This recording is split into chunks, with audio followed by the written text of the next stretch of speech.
لأن بسم الله الرحمن الرحيم والصلاة والسلام على سيدنا محمد النبي الأمي الهادي المهدي إلى صراط مستقيم. مرحبا بكم معشر الطلاب والطالبات في هذا اللقاء التربوي الخاص بالإخوة المقبلين على مباراة التعليم أساسا. وهو لقاء تكميلي لما رأيناه سابقا مع الأستاذ رشيد أحسن الله إليه.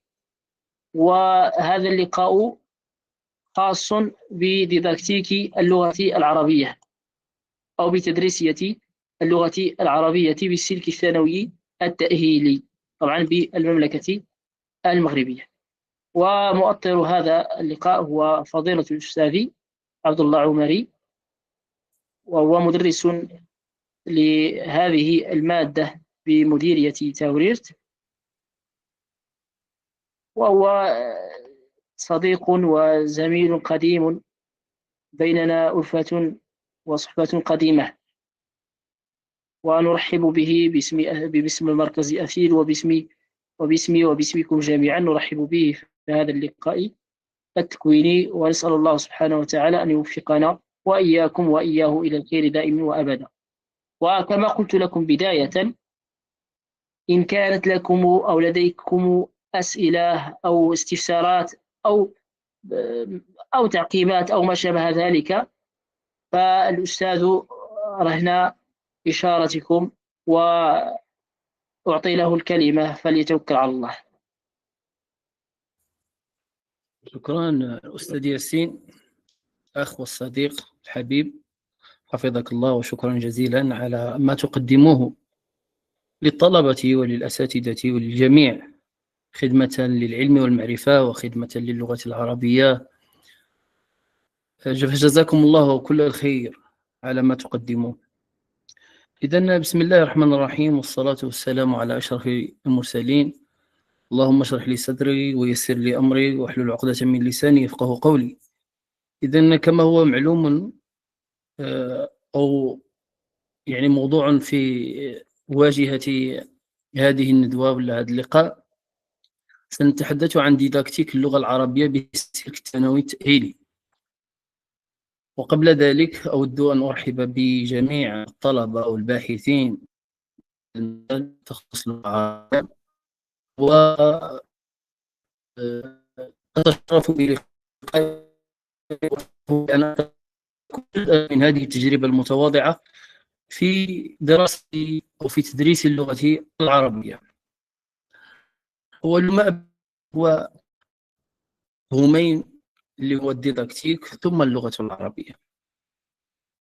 الديداكتيك هو علم تدريس أو فن تدريس.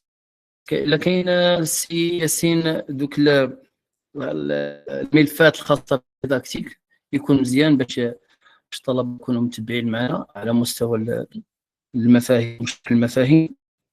إذن الديداكتيك هو علم التدريس أو فن التدريس. يعني لا بد لك حينما تدرس لغة من اللغات أو مادة من المواد أن تعمل على تنزيلها، تدريسها بطريقة من طرق.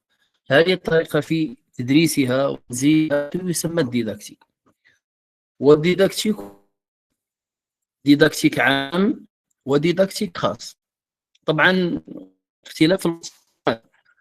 ديداكتيك هنا كما يسمى علم التدريس أو فن التدريس أو منهجية التدريس، على اختلاف المصطلحات.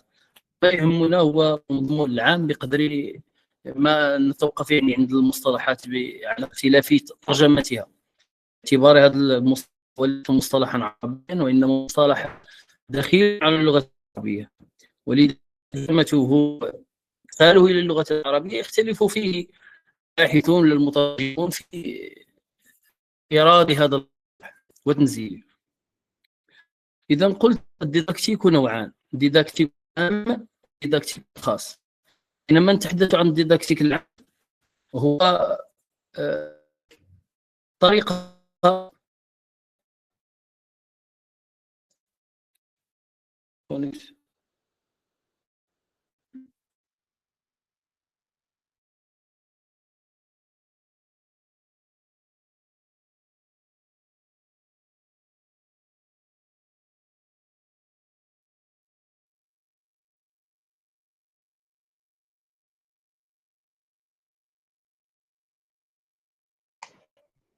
سي عبد الله،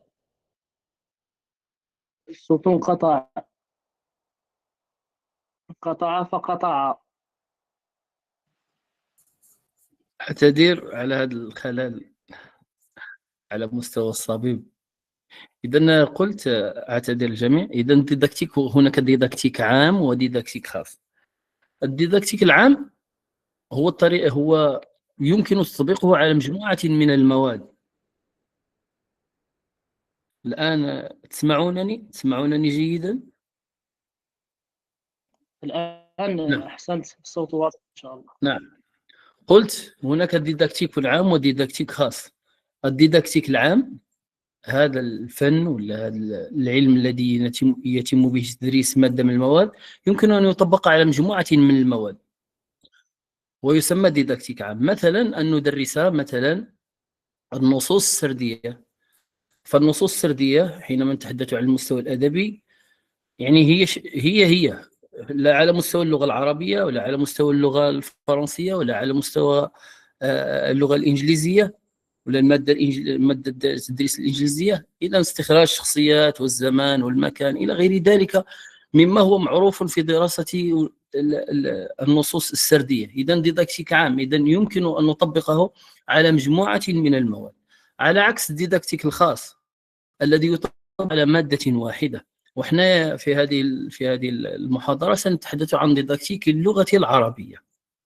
إذا الديداكتيك الخاص يطبق فقط على مادة واحدة، لأن منهجيتها ولا طريقتها ولا مفاهيمها خاصة، لا يمكن أن أو دروسها خاصة، لا يمكن أن نطبق عليها الديداكتيك العام. إذا كاين ديداكتيك خاص غير بمادة اللغة العربية، وديداكتيك خاص بالرياضيات، وديداكتيك خاص بالاجتماعيات، وهكذا. إذا تحدثنا عن اللغة العربية، لابد لنا أولا أن نتحدث عن المكونات. لابد أن نتحدث عن المكونات اللغة العربية حتى نتوقف عند كيف تدرس اللغة العربية. إذا حينما نتحدث عن اللغة العربية في السلك الثانوي التأهيلي، فيها 4 مكونات أساسية. مكون نصوص الذي يختلف طبعا من حيث التسمية على مستوى السلك الإعدادي، يسمى النصوص القرائية. ثم مكون علوم اللغة اللي هو الدرس اللغوي. ثم مكون المؤلفات الذي يعني يكاد يختفي في الإعدادي. على المستوى الثالث إعدادي كاين نصوص مسترسلة، يعني تشبه نوعا ما هذا الجانب ديال المؤلفات، ولكن يعني ليس مكونا لوحده في السلك الإعدادي، ولكن بالنسبة للسلك الثانوي التأهيلي هو مكون لوحده. إذا عندنا مكون نصوص، مكون علوم اللغات، ثم مكون المؤلفات، ثم آخر مكون اللي هو مكون تعبير وإنشاء. وطبعا حتى هذا التقسيم ولا التنزيل ولا تنظيم هذه المكونات ضروري في تنزيل اللغة، في تدريس اللغة العربية. لا يمكن بتاتا أن يتم تسبيق مثلا مكون تعبير وإنشاء، لأنه هو حاضن لكل المكونات الأخرى.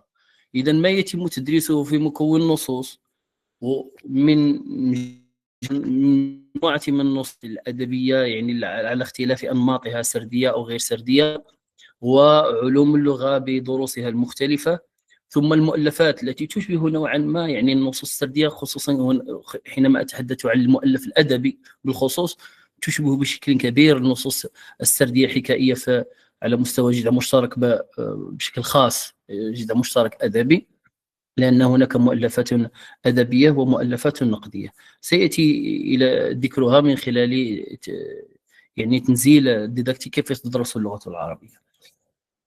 وثم مكون تعبير وإنشاء كما قلت اللي هو حاضن لكل هذه المكونات التي يتم تنزيل كل المفاهيم وكل المعارف وكل الخصائص الأخرى التي تم تدريسها وفهمها في المكونات الأخرى، يتم تنزيلها في مكون التعبير والإنشاء. طبعا السلك الإعدادي ربما أكثر تنزيلا في هذا الجانب من السلك الثانوي التأهيلي، لأننا في بعض المرات في الدروس الخاصة خصوصا بعلوم اللغة ولا بالمؤلفات بعض المرات لا يعني هناك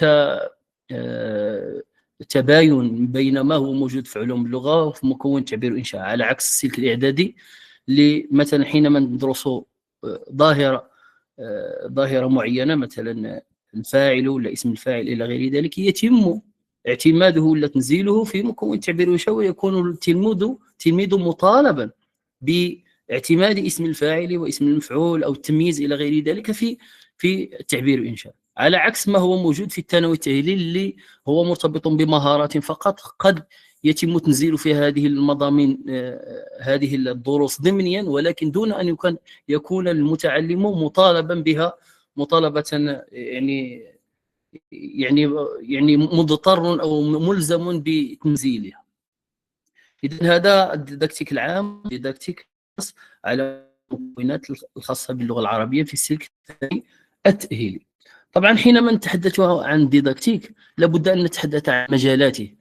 سي ياسين من فضلك المجالات ديال الديداكتيك كاين واحد 4 راني كنت مصورهم: التخطيط والتدبير والتقويم ثم الدعم إلى كان ممكن.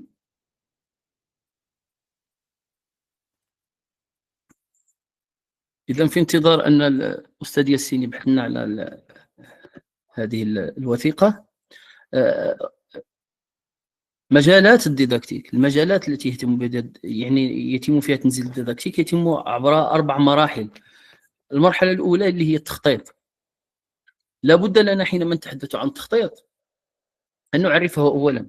التخطيط هو وضع صورة أولية لدرس من دروس، يعني نخطط، لابد لنا من خطة، لابد لنا من وضع استراتيجية لتنزيل درس من الدروس كيفما كان، سواء مكون النصوص أو علوم اللغة أو تعبير الإنشاء أو المؤلفات على اختلاف. هذا مفهوم التدبير. الصورة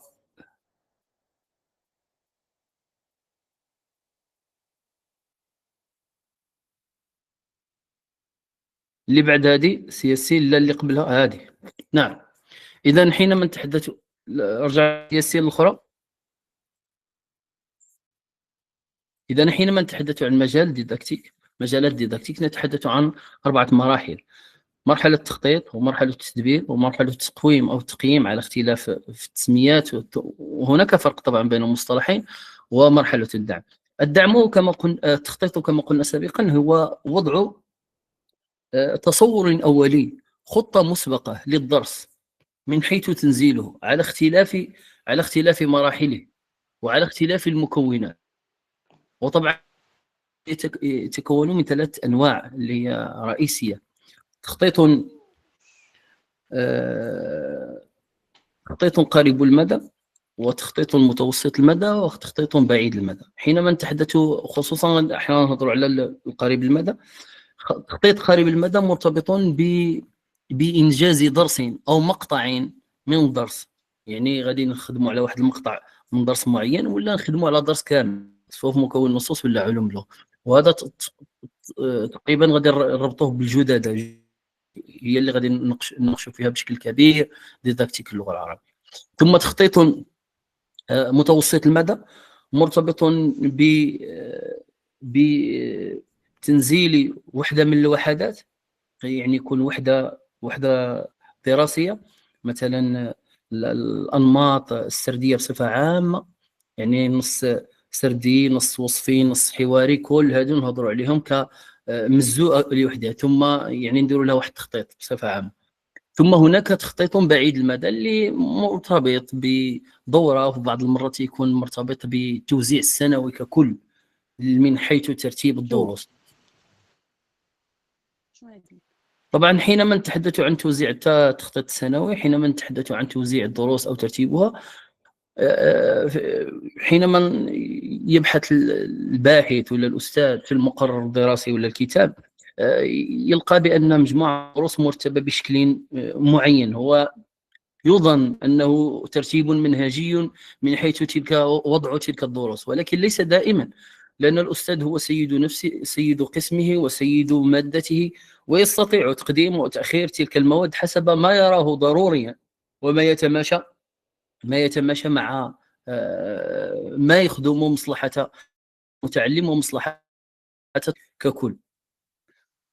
إذا قلنا هذا هو التخطيط. كاين 3 الأنواع: متوسط المدى، قريب المدى، متوسط المدى، بعيد المدى. ثم التدبير، والتدبير هو الأجرأ والتنزيل ما تم تخطيطه، لا بد أن تدبره، يعني أن تنزله. والتدبير فيه مجموعه من الاشياء كذلك. اما خصنا من نبغيو ندبروا واحد تنزيل واحد الدرس معين وتنزيله، يجب ان ندبر الفصل الدراسي. تدبير الفصل الدراسي، انا طبعا سامر على هذه المفاهيم بشكل سريع حتى يتسنى لي الوقوف على الجدادة، لان هي اللي غادي ندرسوا فيها كيف يدرس مثلا مكون النصوص بمراحله، ومكون علوم اللغه، ومكون تعبير الانشاء والمؤلفات. حينما تحدثنا عن التدبير قلنا هو الأجراء ولا تنزيل هذه الخطة.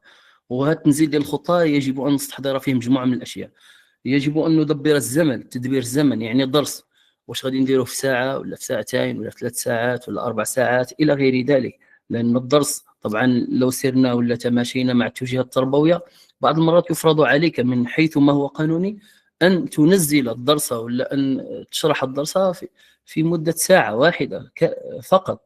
وطبعا حينما نكون داخل الفصول الدراسية ربما بعض الأمور تكون غير منطقية ولا غير واقعية، خصوصا حينما نتعامل مع بعض الدروس ولا حتى مع بعض المتعلمين الذي يفرض أن يغير هذا الجانب في التدبير من حيث تدبير الزمن أو تدبير الفصل الدراسي. تدبير الفصل الدراسي يعني مثلا في القسم بغيت القسم عندك فيه 40 طاولة، بغيت تديرها بغيت تديرها بشكل دائري إلى غير ذلك. يعني تحاول تدبير الفصل الدراسي بما يخدم الخاص الذي ستقدمه. ثم التقويم أو التقييم. التقويم هو مرحلة تأتي طبعا كاين اللي كيربط التقويم هو كفرض محروس ولا مجموعة من الأسئلة، طبعا غادي نهضروا عليه. والتقييم هو مرتبط بالنقطة التي تعطى للتلميذ بعد اجتياز فرض ولا امتحان معين. حتى التقويم أنواع، كاين تقويم تشخيصي وتقويم تكويني وتقويم إجمالي، وكاين اللي كيزيد التقويم الإشهادي. إذا التقويم التشخيصي هو التقويم اللي يكون في أول الدرس ولا في أول مقطع دراسي، ونروم من خلاله معرفة التمثلات التي يأتي بها المتعلم حول ذلك الدرس ولا حول ذلك المفهوم. عنده واحد تمثلات معينة حول ذلك الدرس نبغيو نشوفوها ونعرفوا لنكشف من خلالها التعثرات في تمثل المتعلم حول ذلك الدرس. وهذا التقويم التشخيصي هو مرحلة مهمة وجد مهمة في بناء الدرس. لا يمكن أن نبدأ بالدرس دون تقويم تشخيصي حول هذه المفاهيم ولا حول هذه المضامين ولا حول نص من النصوص. إذا مثلا غادي نهضروا على مثلا الشعر، نعرفوا بعدا واش المتعلم عارف شي حاجة على الشعر إلى غير ذلك، ولو أن أجوبته يعني بعض المرات تكون صحيحة 100% ولا ماشي صحيحة 100%، ولكن تعطي للأستاذ واحد تصور معين لإعادة بناء خطته. وهذا غادي يجي في التخطيط، غادي نرجعوا للتخطيط بأن الخطة قابلة للتعديل اللي هي الجدادة ولا الخطة سواء كانت خصوصا حينما نتحدث عن التخطيط القريب المدى اللي هو مرتبط بجدادة في بناء في تخطيط درس معين. هناك هذه التمثلات التي جاءت أو التي جاء بها التلميذ حول مفهوم معين ولا حول درس معين، الأستاذ واحد تصور حول أن التعثرات في هذا الجانب كثيرة ويجب أن يعاد تعديل التخطيط من جديد، لا من حيث أسئلته إلى غير ذلك ولا أنشطته. إذا التخطيط دائما يكون قابلا للتعديل. ثم تقويم تكويني ويكون بالموازاة مع الدرس. وأنا أشرح الدرس أجد أن المتعلم ربما قد فهم أو لم يفهم، أو هناك إيماءات توحي بأن المتعلم يعني ما راش فاهم الدرس مزيان إلى غير ذلك، فأطرح مجموعة من الأسئلة اللي تدخل ضمن التقويم التكويني، فهي تساعدني في إزالة ذلك الغبش ولا ذلك الاختلال عند التلميذ حول جزئية صغيرة من الدرس لأواصل الجزئية الثانية. ولذلك التقويم التكويني يكون بالموازاة، دائما يسير بالموازاة مع بناء مقاطع من الدرس، وهو جد مهم لأنه يعطي للأستاذ كذلك واحد الخطة ولا يعطيه واحد الطريق في راني ماشي، هل أنا أسير في الطريق الصحيح في بناء درسي أم أن هناك اختلال في تقبل التلاميذ لهذه المضامين أو لهذه المفاهيم. ثم آتي إلى التقويم الأخير اللي هو التقويم الإجمالي ولا ما قبل الأخير، ليكون في نهاية وحدة دراسية. من بعد أن ننتهي من وحدة دراسية ندير مثلا شي فرض إلى غير ذلك، لنرى مدى تمكن التلاميذ من المضامين والمعارف التي قدمت لهم. ثم هناك من يضيف التقويم الإشهادي اللي هو ارتباطا بشهادة معينة، اللي هي مثلا شهادة البكالوريا مثلا النجاح في الأخير. ثم آتي إلى الدعم، وسأناقشه انطلاقا كذلك من الخطط التي تحدث عنها. الدعم هو مرحلة مهمة جدا، لأنني وأنا أخطط وأنزل المعلومات ولا المعارف إلى غير ذلك التي أحاول تدريسها، وبعد تقويم معين أجد أن التلاميذ عندهم مجموعة من التعثرات التي لا بد لي من أن أدعمها لمحاولة تجاوزها في مراحل أخرى قد تكون يعني لها ارتباط شديد بما تم سابقا. ولذلك الدعم كذلك فهو ضروري جدا في هذا الجانب. إذا نمشيو لأول جددة سي ياسين على مستوى مكون النصوص.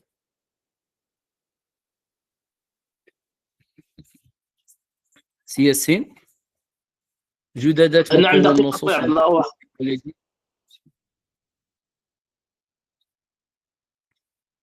خويا عبد الله، كاين واحد السؤال في التعليقات الى بان لك، الا تقدر تجاوب عليه بما ما فتحت الجداده. واه مرحبا. العام هو مشترك في طريق الدنيا، واش النصوص السرديه يكون؟ نعم النصوص السرديه، نعم المسرح كذلك هو نص سردي، لأن فيه شخصيات، فيه زمان، فيه مكان، فيه رؤية سردية إلى غير ذلك. المسرح مين كنهضروا على المسرحية، كاين المسرحيه اللي كتكون فيها غير حوار، ولكن هناك من خصوصا المسرحيه المكتوبه ماشي المجسده على المسرح، يكون فيها سرد لمجموعه من الاحداث، ثم يكون هناك حوار بين الشخصيات. خصوص الفرد المحروس، هل يندرج ضمن التقويم التكويني ام النهائي؟ كذلك مرتبط الى اي تكوين تنمي. الفرد المحروس لا، تقويم تكويني كيكون بالتوازي مع بناء الدرس. يعني ملي كنراني نشرح الدرس راني شرحت واحد المقطع، وأردت أن أرى هل التلاميذ راهم ماشيين معايا في الطريق مزيان إلى غير ذلك، أقوم بتكوين تكويني اللي هو سؤال معين. وطبعا حتى السؤال راه عنده واحد الأهمية وعنده واحد الطريقة في إنزاله ولا في تنزيله للتلاميذ. يعني هذا السؤال الديداكتيكي كما نقولوا له حنا، السؤال الديداكتيكي. لذلك يجب أن يختار الأستاذ السؤال بطريقة جيدة أو يعيد طرح السؤال بطريقة مختلفة حتى يستطيع المتعلم طبعا الإجابة على سؤال معين. التدبير، نعم أخوي، هذه الجددة نصوص مكون نصوص صافي مزيان. طيب الشعر العربي القديم بين التعبير عن الذات والتعبير عن الجماعة ياك؟ نعم، أولى أدب هادو ماشي إشكال. أي صافي مزيان. واحد 5 دقائق نرجع لك خويا عبد الله، المهم هي الجددة، واحد 5 دقائق نرجع إن شاء الله. مرحبا. بالنسبة للتدبير، أنا لست في معرض يعني الحديث على مجموعة من المفاهيم الخاصة بهذا الجانب، ولكن ماشي إشكال غادي نتوقفوا عن التدبير، لأن واحد أستاذة سولت على التدبير. التدبير هو تنزيل، هو أجراءاته بعد أن أضع خطة معينة، بعد أن أضع خطة اللي هي خطة نظرية ولا خطة يعني لم تنزل على أرض الواقع، لأن حتى الخطة اللي هي جدادة راه خطة نظرية وخا هي مكتوبة، لأن حينما نتحدث عن التطبيق ولا الأجراء يكون داخل القسم مع التلاميذ. هذا الجدد اللي راكم الآن هذه جدد خاصة، ماشي بالضرورة غادي يشدها ويعطيها للتلاميذ ولا يقرأ عليهم الأسئلة من ثم إلى غير ذلك. ولذلك الجدادة هي شق نظري، واخا راه مكتوبه شق نظري، لأن التطبيق والأجراء يكون على أرض الواقع في تنزيل الدرس. وهنا كنهضروا على يعني كما قلنا التدبير، تنزل ديك المضامين وتلك الخطه اللي راك واضحه من اجل شرح درس معين لارض الواقع، يعني في التعامل ديالك مع التلميذ. وقلنا في التدبير كنقدروا ندبر، يعني هناك انواع من التدبير: تدبير مرتبط بالفصل، تدبير مرتبط بالزمن، وتدبير مرتبط بالتعلمات. التدبير مرتبط بالفصل هو كيفاش غادي نتعامل مع الفصل ديالي، القسم ديالي. انا عندي واحد الدرس مثلا له ارتباط بالتكنولوجيا مثلا، ممكن ان استعين بالداتا شو، ممكن ان اتي باشياء تخص هذا الجانب. عندي مثلا القسم ديالي فيه ما فيش الستائر، والداتا شو ما غاديش يبان لي، ما غاديش تبان ديك المضامين في الداتا شو.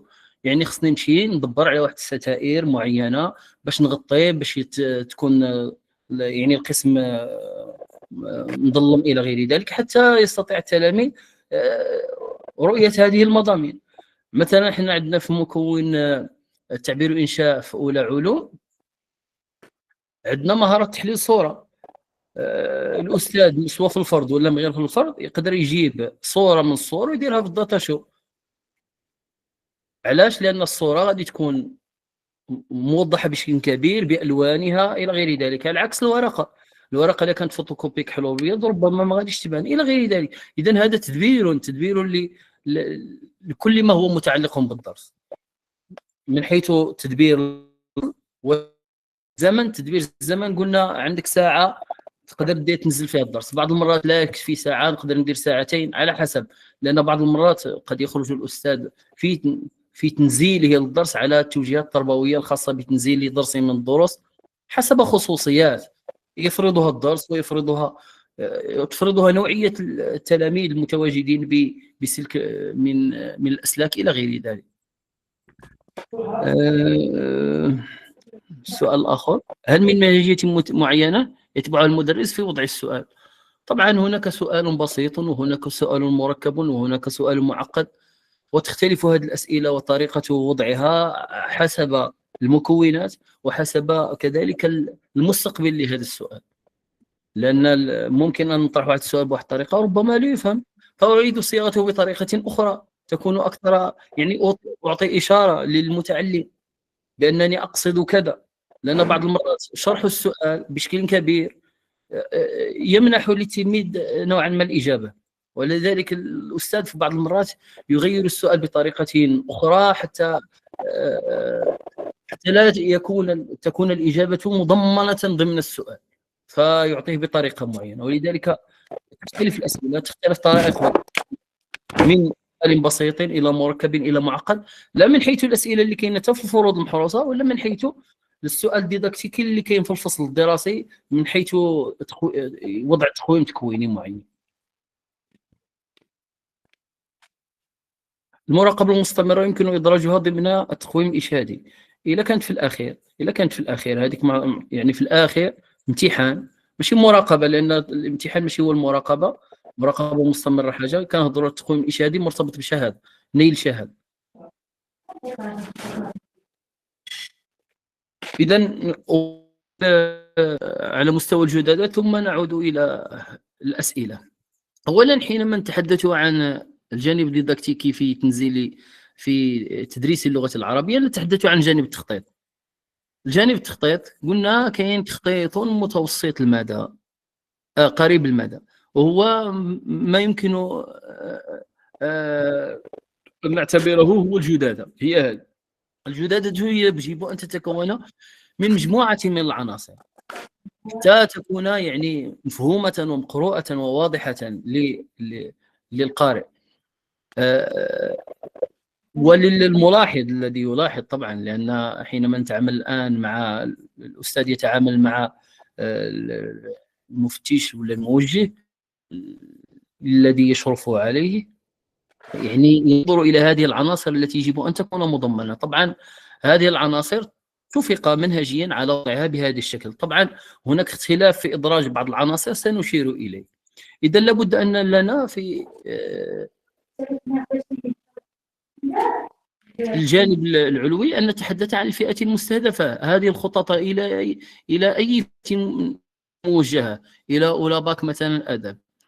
وعن أي مكون سنتحدث عنه؟ وش مكون نصوص ولا أي مكون؟ لابد أن ندرج اسم المكون، وش مكون نصوص ولا المؤلفات، حتى نعلم أن هذه المضامين تنتمي إلى هذا المكون. ثم مدة الإنجاز. مدة الإنجاز كتكون ساعتان في الأصل، ولكن طبعا يتم تجاوزها في إطار التنزيل، يتم تجاوزها، خصوصا حينما نتحدث عن نصوص شعرية سواء الأولى أدب ولا في نصوص شعرية ولا نصوص نوعا ما صحبة إلى غيره، فيحتاج الأستاذ إلى أكثر من ساعتين في بعض المرات لتنزيلها. ولكن أنا أتحدث عن الشق المنهجي في وضع هذه الجدد، لابد ساعتين تماشيا مع التوجيهات التربوية. ثم الوسائل هي التي ستساعدك. اذا كاين توجيهات تربويه، كاين الكتاب المدرسي، كاين السبوره، كاين السبوره، الحوار مهم، يعني المعينات الديداكتيكيه ممكن يكون تضطشو الى غير ذلك، ممكن نوظفوه. ثم المزوءه، طبعا المزوءه هنا مزوءه الشعر العربي تماشيا مع مكون النصوص المجزوءه. ثم الموضوع، هو نص، هو عنوان النص الذي سيتم تدريسه، نموذج من الشعر الأموي، أنا الوامق المشهور. ثم المرجع، لابد أن نكتب المرجع حتى نحدد إلى أي كتاب أو من أي كتاب استخرجت أو اعتمدنا في تدريس هذه القصيدة ولا هذا النص، على أي كتاب رجعنا إليه في تنزيل هذا الدرس. ثم لابد أن أشير إلى الكفايات المستهدفة. هنا الكفايات المستهدفة طبعا تحددها التوجيهات التربوية. كاين تواصلية، منهجية، ثقافية، استراتيجية. التواصلية طبعا الكفايات هي القدرات والمهارات اللي غادي ياخذها التلميذ من خلال تدريس نص معين ولا نصوص معينة. ولكن طبعا هناك كفايات مرتبطة، يعني كان مرتبطه مثلا بهذه القصيده، وهناك لها ما له ارتباط بمزوءه الى غيره. التواصليه القدره على التواصل مع انماط من النصوص الشعريه، لان القدره، كاين مجموعه من المتعلمين لا يستطيعون ان يتواصلوا مع هذه النصوص الشعريه لصعوبه طبعا مضامينها من حيث الفاظها الى غير ذلك. ولذلك حينما نتحدث خصوصا عن النص الشعري من العصر الأموي ولا من العصر الجاهلي، راه يجب استحضار مجموعة من الأشياء حتى يستطيع المتعلم فهم هذه. وجب وضع سياق من فضلكم. بالنسبة اللي راه حل الميكرو، يبلع الميكرو.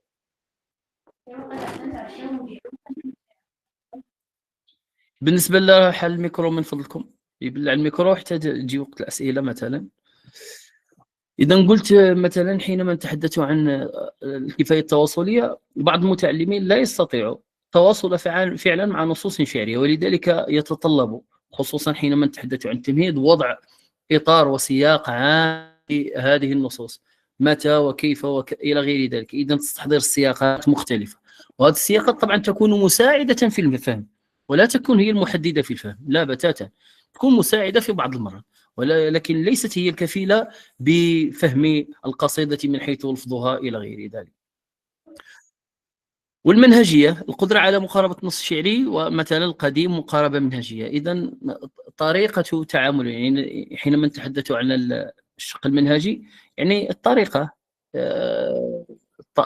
في التحليل، خصوصا الطريقة في تحليل هذه النصوص. الشق المنهجي لأن النصوص الشعرية يتم تحليلها بطريقة مختلفة عن النصوص السردية، وهكذا. الثقافية مرتبطة بما هو معرفي، إذن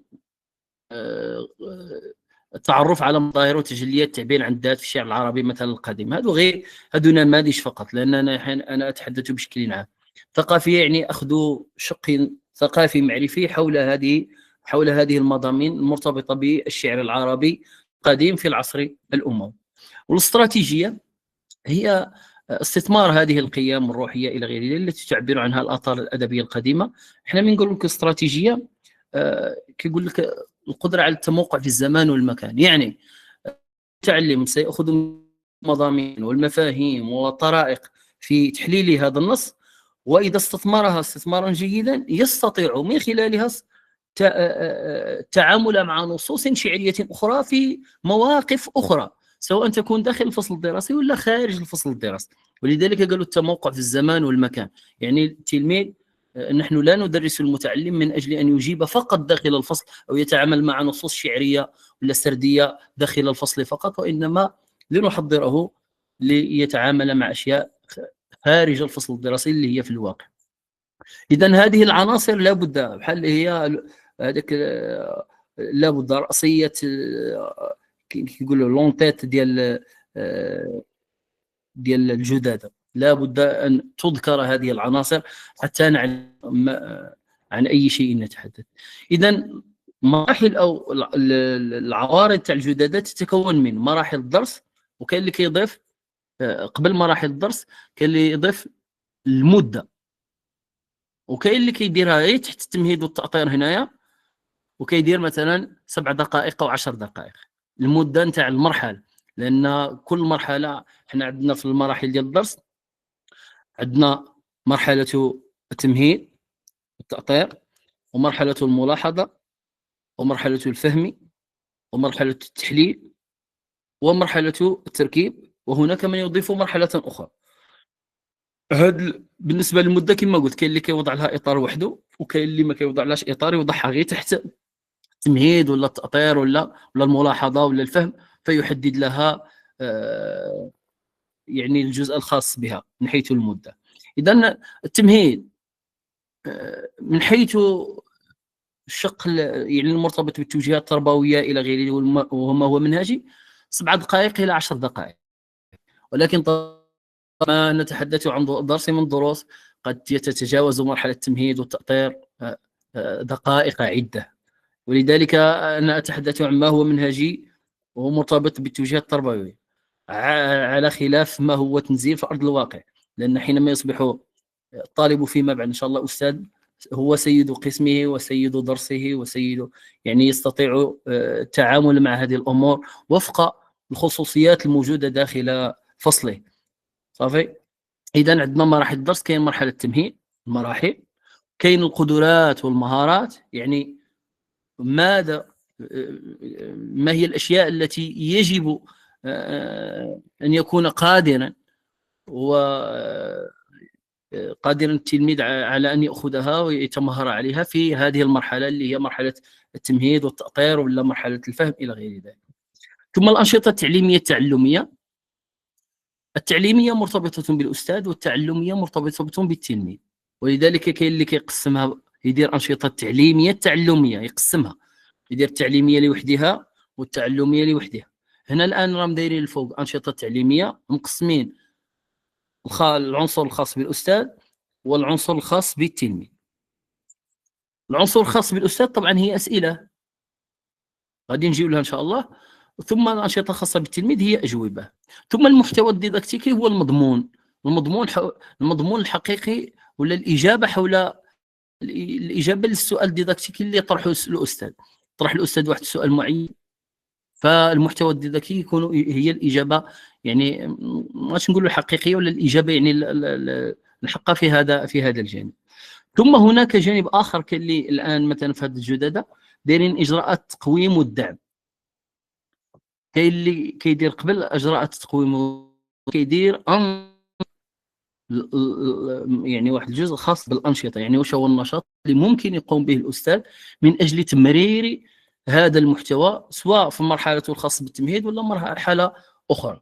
ثم آتي إلى آخر مرحلتين اللي هي إجراءات التقويم والدعم. يعني من بعد ما غادي نديروا واحد مرحلة من الدروس، مرحلة من الدرس، غادي نقوموا التلميذ نشوفوا هل استطاع أن يكتسب المعرفة ولا الجانب الخاص بهذا المضمون، ثم أقوم بدعمه بمجموعة أو أعالج التعثر الموجود في هذا الجانب بمجموعة من الأشياء. إذن سي ياسين غير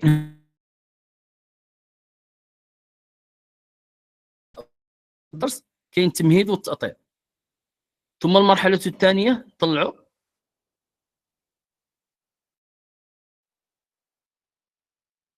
ثم المرحلة الثانية مرتبطة بالملاحظة، ثم المرحلة الثالثة مرتبطة بالفهم، ثم المرحلة الرابعة مرتبطة بالتحليل، ثم آخر مرحلة مرتبطة بالتركيب، هي هذه القدرة على التركيب في إطار. ثم هناك من يضيف مرحلة أخرى اللي هي الاستثمار. يعني الاستثمار هو يعني من خلاله كنطرحوا مجموعة من الأسئلة، ربما تكون مثلا كنهضروا على النص يتحدث مثلا في نص معين يتحدث عن قيمة معينة، قيمة أخلاقية ولا واحد الظاهرة معينة غريبة داخل المجتمع، مثلا الرشوة إلى غير ذلك، ثم يطرح السؤال: هل فعلا الرشوة داخل مجتمعنا تخور المجتمعية وتؤثر عليه سلبا إلى غير ذلك؟ يعني نحاول استثمار كل ما ذكرناه سابقا من خلال تحليل نص من النصوص، ونرى هل التلميذ استطاع أن يركب كل يعني تمثلاته السابقة حول المفهوم ولا المضمون ولا المضمون الذي ندرسه، ثم ما شرحناه وحللناه في هذا النص يستطيع استثماره ليجيب إجابة معينة تكون يعني تجيب عن هذا السؤال. ثم هناك من يضيف عنصرا آخر ما بعد الاستثمار اللي هو التعيين. غير باش نعرفوا العناصر، لأن ممكن تلقى في جدادات أخرى كاين هذه المراحل. هذا التعيين هو أن يطلب الأستاذ تحضير نص معين من النصوص، يكون نص تطبيقي آخر، مثلا هذا نص تم دراسته وتحليله إلى غير ذلك، ثم يطلب الأستاذ أن من المتعلمين تحضير نص معين آخر يتماشى وله نفس الخصائص المنهجية، سواء كان نصا سرديا ولا نصا شعريا. إذن هناك من يضيف عنصر التعيين. هذا على مستوى المراحل. السياسي نطلع الفوق.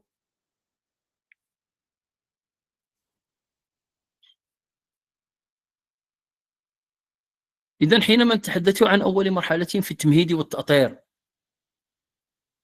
لا بد لنا أن خصوصا على مستوى القدرات والمهارات نحاول من خلالها دفع المتعلم إلى استرجاع مكتسباته السابقة. ولذلك هذا هو الهدف في التمهيد والتأطير، أن نبحث فعلا. يعني خاص كل متعلم عنده القدرة على استرجاع ما تم يعني بحثه ولا معرفته، سواء حينما نتحدث مثلا عن جذع مشترك.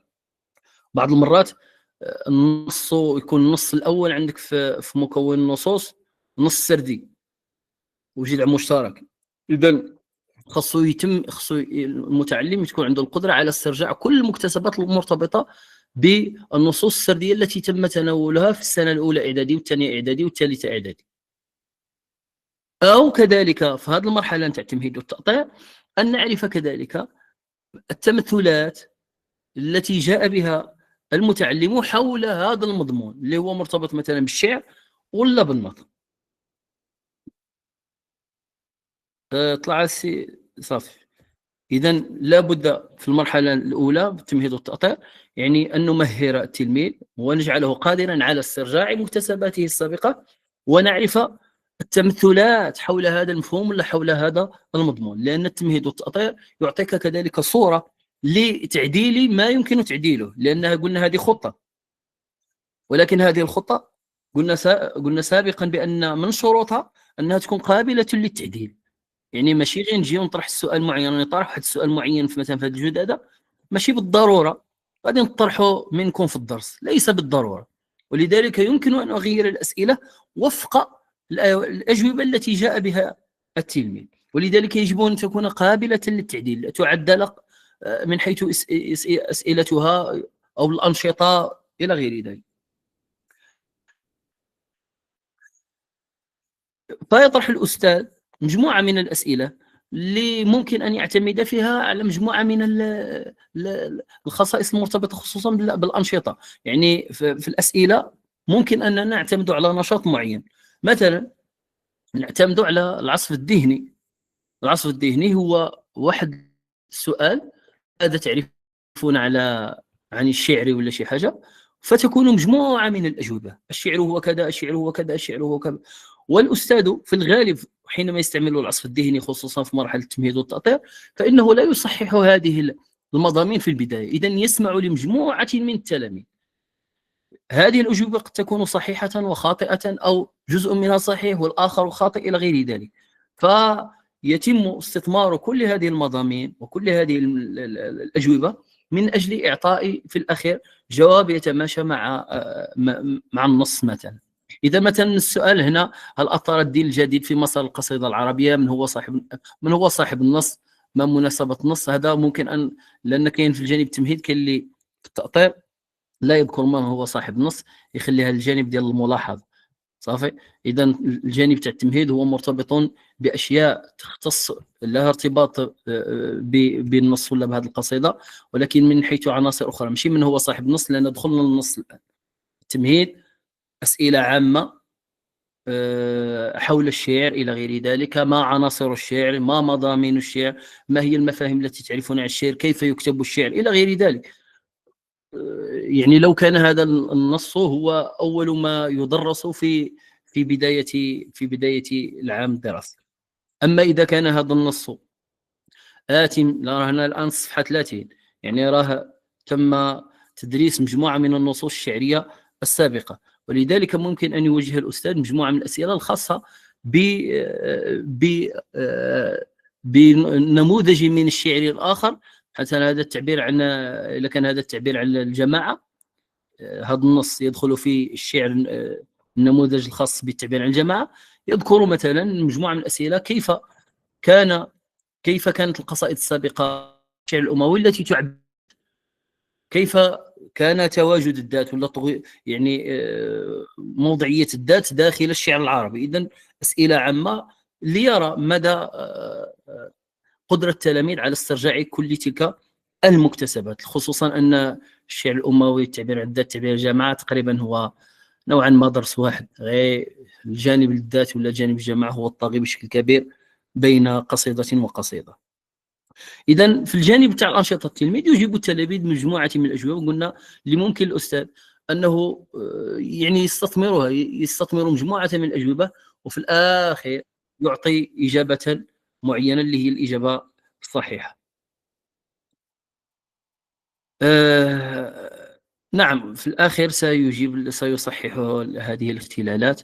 طبعا نمشيو لإجراءات التقويم والدعم. إشراك معظم المتعلمين في التمهيد للدرس، تصحيح الأخطاء ودعم المتعثرين. هذا من بعد ما يجيب التلاميذ مجموعة من الأسئلة، نعطيهم المضمون العام من خلال استثمار كل الأجوبة وتصحيحها وتصحيح الاختلالات فيها، لا على مستوى المنهجي ولا على مستوى المضامين. ثم نقدم ذلك الجواب اللي هو يكون جوابا جزئيا، لأن الجواب الكلي حول المضامين الخاصة بالقصيدة العربية ولا القصيدة الشعر الأموي، التعبير عن الذات ولا التعبير عن الجماعة، سيكون من خلال تحليل القصيدة. إذا نمشيو للجانب الآخر المرتبط بالملاحظة. طبعا ما تنزلش السياسي، لأن كاين هنا في الجدد من هو صاحب النص وما مناسبة النص. بحال ما مناسبة النص ممكن تكون في التمهيد ولا التأطير في الجانب الأول. الملاحظة كندرسوا فيها نوعية النص، صاحب النص، مصدر النص، العنوان تركيبيا ودلاليا، ثم قضية. صاحب النص ومصدر النص إلى غير ذلك، هذه كلها أمور موجودة. العنوان يدرس تركيبيا دلاليا، تركيبيا من حيث الجانب الإعرابي، مبتدا، خبر، شبه جملة، كذا كذا، يعني هذا هو الجانب. الجانب الدلالي يدرس العنوان من حيث دلالات ألفاظه. أنا الوامق المشغوف، غادي نشوف أنا التعبير عن المتكلم، الوامق كذلك، المشغوف، وهكذا. نشوف هذه تلك المضامين المرتبطة بالعنوان على ماذا تدل، دون أن يعني أتوقف عند المضامين المرتبطة بالنص. يعني أحلل العنوان على مستوى شكله فقط، ثم من خلال مضامينه سأفترض افتراضات. سأقول انطلاقا من تلك المجموعة المؤشرات السابقة اللي هي العنوان، صاحب النص، ومصدر النص إلى غير ذلك، نفترض أن النص سيتحدث، لأن العنوان يعطي إشارة دلالية، وطبعا بداية النص تعطي إشارة دلالية، وهكذا. إذن هو ما هو صاحب النص، صاحب النص كذا كذا، سياق النص الذي جاء فيه، مصدر النص، هذا المحتوى الديداكتيك. إذن كذلك على مستوى أنشطة الأستاذ، يطرح الأستاذ مجموعة من الأسئلة في الأنشطة التعليمية التعلمية، يطرح مجموعة من الأسئلة المرتبطة بالمرحلة الثانية اللي هي مرحلة الملاحظة. ليلاحظ التلميذ هذه العناصر ويحاول الإجابة عنها، خصوصا بعض الإجابات كنا هي بسيطة جدا، مثلا صاحب النص ولا مصدر النص راه مكتوب إلى غير ذلك. العنوان لا يحتاج إلى نوع من التدقيق، لا على مستوى التركيب ولا على مستوى الدلالة. سياق النص يبحث عنه في بعض المرات، يبحث عنه يعني من خلال التحضير. ثم أقوم في الإجراءات تاع التقويم والدعم كذلك بمجموعة من تقويم هذه الإجابات، لأن بعض الإجابات قد تحمل اختلالات، فيجيب المتعلم على أساس أن هذا مثلا مبتدا، ويقول لك هذا مثلا شبه جملة ولا خبر إلى غير ذلك، فيخطئ في الجانب الإعرابي، فتوجهه وترشده. وقد يكون التوجيه ليس مرتبطا بمتعلم واحد، يعني بعد الانتهاء مثلا بعد إعطاء إجابة أو إجابتين أصحح. وبعض المرات يكون التقويم أو دعم يعني تقويم هذه الاختلالات تقويم، يعني تصحيح هذه الاختلالات تصحيح فوري، وبعض المرات يتم تأخير هذا التقويم ولا التعديل. إذا ننزل له سي ياسين العنصر الآخر. إذا الجانب تاع الملاحظة طبعا هي كاين قراءة في العنوان والفرضية، وأنا كذلك أضيف نوعية النص وصاحب النص إلى غير ذلك في هذه الجوانب هذه. إذا الجانب تاع الملاحظة لا بد أن يكون قادرا المتعلم على مستوى في الجانب عناصر العمودية، أن يكون المتعلم قادرا على ملاحظة هذه الأشياء، وأن يستطيع كذلك أن يقدم فرضية وفق تلك العتبات اللي هي العنوان وصاحب النص ومصدر النص. وبعض المرات حتى خصوصا حينما نتحدث عن المؤشرات، صاحب النص في كثير من المرات لا يكون مؤشرا دالا يساعدني في إعطاء الفرضية، ولكن في كثير من المرات يساعدني، خصوصا حينما نتحدث مثلا عن نصوص الشعرية المرتبطة مثلا بمحمود درويش. مثلا محمود درويش يستعمل مجموعة من الانزياحات إلى غير ذلك، لو قرأتها لوحدها يعني دون أن تكشف من صاحبها ربما لن تعرفها عن أي شيء يتحدث. ولأن كتابة محمود درويش خصوصا كتابة ملتزمة بالمقاومة والأرض وفلسطين إلى غير ذلك في هذا الجانب، فصاحب النص يكون في كثير من المرات مؤشر، وفي بعض المرات كذلك لا يكون مؤشرا دالا، أي لا يساعدك في إعطاء فرضي، وفي كثير من المرات يساعد. إذا الملاحظة هي القدرة على هذه التركيز في هذه المضامين، في هذه العناصر ولا هذه العتبات، لأنها تساعدك كذلك في فهم النص. نأتي للمرحلة الثالثة اللي هي مرحلة الفهم. هنا الفهم لابد أن كاين هذا الفهم هذا كاين اللي كي يدير واحد المرحلة أخرى، ولكن الغالبية ديال الأساتذة لا يضيفونها في الجدادة، اللي هي مرحلة يعني القراءة، يعني مرحلة قرائية. فيبدأ الأستاذ بقراءة النص أولا، وتسمى القراءة النموذجية، لأنه سيتوقف عند الضم والفتح والكسر إلى غير ذلك. ومن بعد ذلك يبدأ المتعلم أو تعطى للمتعلم الفرصة بقراءة النص، تقسم القراءة على تلميذين أو ثلاث حسب طول النص أو قصاره. وهناك من يضيف في هذه المرحلة ويضمنها داخل الفهم كما هو موجود. فيقوم في الأنشطة التعليمية يقوم المدرس بقراءة القصيدة، ويبدأ من بعد ذلك المتعلمون قراءة القصيدة بالتتابع والتناوب. ويتم من خلال هذه القراءة، يعني وهنا نمشي للمرحلة الثانية في الفهم، يعني في القدرات والمهارات. هنا يجب على المتعلم أن يكون قادرا على فهم مضامين النص. ملي كنقولوا المضامين خصوصا النصوص الشعرية كثير من يعني مضامينها فعلا معقدة وتحتاج إلى فهم وتحليل إلى غير ذلك. هناك من يقول بأن هناك خصوصا في الشعر كاين الوحدة العضوية وما شي الوحدة العضوية، لأن الشعر مثلا العربي القديم كانت عنده مثلا دلالات مرتبطة ببيت وتمشي البيت الآخر.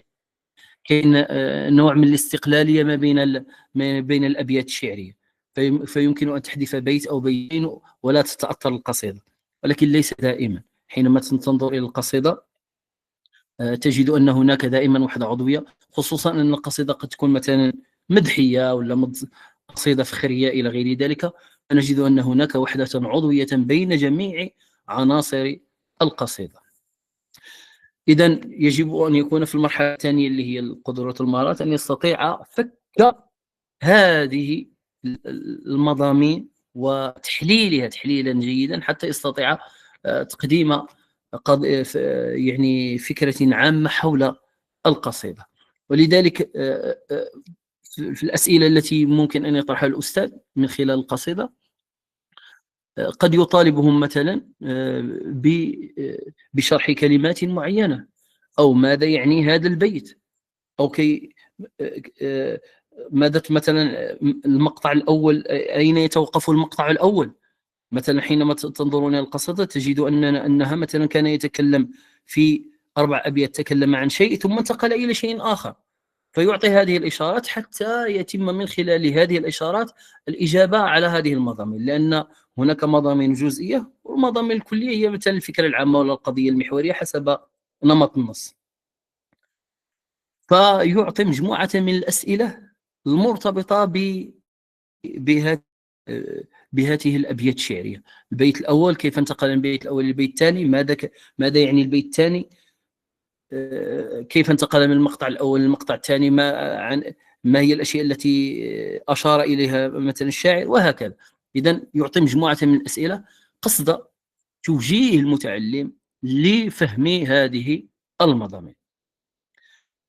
إذن والمتعلم قد يجيب ويجيب بإجابات مختلفة، بعضها صحيح وبعضها خاطئ إلى غير ذلك. فيتم كذلك في هذه المرحلة على مستوى التقويم في آخر مرحلة تصحيح هذه الاختلالات، لا على المستوى المضمون ولا على مستوى المنهجية. المضمون واضح، يعني مضمون المقاطع ولا مضمون العام للقصيدة. وطبعا كما يشار بأن القصد لا يعرفه إلا صاحبه، ولكن نحن نحاول قدر المستطاع كشف مضامين القصيدة، الكشف على المضمون الحقيقي، وهو ماشي قد لا يكون مضمونا حقيقيا 100%، ولكن فحينما نجيب على هذه المضامين المضمون العام والوحدات الجزئية هناك اختلالات، لا على مستوى المنهجية، لأن دائما ما نعلم التلميذ أن يصوغ فكرة عامة ولا وحدات جزئية وفق منهجية معينة. مثلا استهل الشاعر قصيدته بي، حتى يعرف القارئ اللي هو كي يقرأ مثلا في امتحان يراه يقرأ لك واحد الإنسان، ولا دخل علينا ضيف اللي هو مفتش ولا غير ولا ماشي مفتش، شي ضيف آخر، قد يقول لك استهل الشاعر في قصيدته، حتى يعلم هذا القارئ اللي قد يقرأ لك مثلا من يكون صح لك أو المستمع أنك بإزاء قراءة في قصيدة معينة. ولذلك استهل شوبي، إذا هناك قصيدة وهناك شاعر، سيبحث القارئ والمستمع عن هذه القصيدة، أو يتحدث الكاتب في هذا النص، فهناك كاتب وهناك نص، باعتبار المستمع للقارئ سيفهم من خلال هذا بأن هذا المضمون الذي أشرت إليه ليس مضمونا خاصا بك أنت، وإنما جئت به وفق قراءتك لقصيدة معينة. ولذلك نعلمهم الشق المنهجي أن تبدأ الفكرة العامة للقضية المحورية ولا المضمون العام للوحدة الجزئية على مستوى المنهجي بفعل أو بمصدر، فنقول تحدث الكاتب أو تحدث الكاتب، ولا يبين الكاتب أو بيان الكاتب، أو يبرز الكاتب ولا إبراز الكاتب، وهكذا سواء كان كاتب ولا شاعر. فنصحح هذه الاختلالات على مستوى المنهجية وعلى مستوى المضمون. وهنا نتحدث عن التقويم التكويني. إذن هناك اختلالات يجب أن تعدل هذه الاختلالات، لا على مستوى المنهج، لا على مستوى المضمون، لا على مستوى أشياء أخرى، لنستطيع من خلالها الانتقال إلى المرحلة الثالثة. ولا يمكنني أن أتوقف عند يعني مجموعة من الاختلالات المرتبطة بالمرحلة الثانية اللي هي فهم القصيدة. التلميذ لم يستطع فهم القصيدة وفهم عناصرها إلى غير ذلك، وانتقل أنا للمرحلة الثالثة اللي هي مرحلة التحليل. هذا خلل منهجي سيكون عند الأستاذ. طبعا المتعلمين ماشي بالضرورة أن يكونوا جميعا استطاعوا الكشف عن المضامين الحقيقية ولا فهم القصيدة 100%، ولكن على العموم إذا كان مثلا عندك 70% استطاع أن يفهم القصيدة و30% استطاع أن يفهم 50% ولا 40%، يمكن للأستاذ أن ينتقل إلى الثالثة التقويم والدعم. طبعا لا يمكن أن نمر إلى مرحلة أخرى دون تقويم ودعم. وطبعا حينما أشرت إلى الدعم، بعد ما نقول الدعم درنا التقويم لقينا اختلالات، يجب أن ندعم التلميذ ليتجاوز هذا التعثر. كاين هناك دعم كيكون في الأول اللي هو دعم وقائي، كيكون مرتبط بالتقويم التشخيصي كاع في البداية.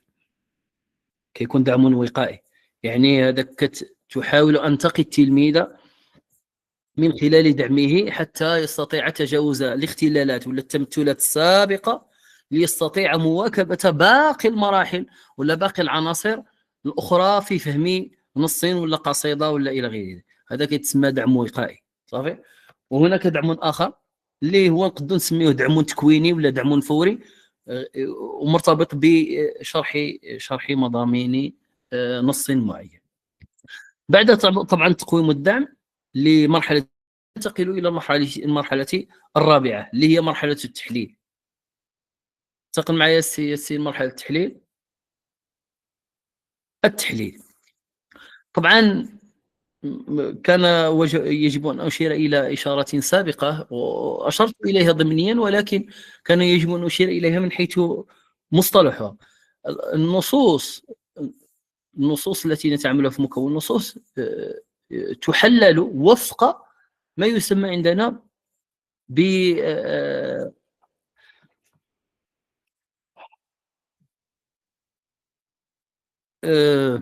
كيف تسمى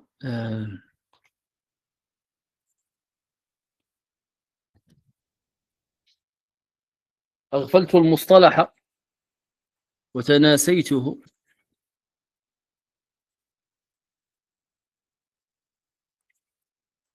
نعم، وفق ما عندنا القراءة المنهجية اللي هي فيها التمهيد والملاحظة والفهم والتحليل والتركيب. هذه القراءة المنهجية في مجال مكون النصوص.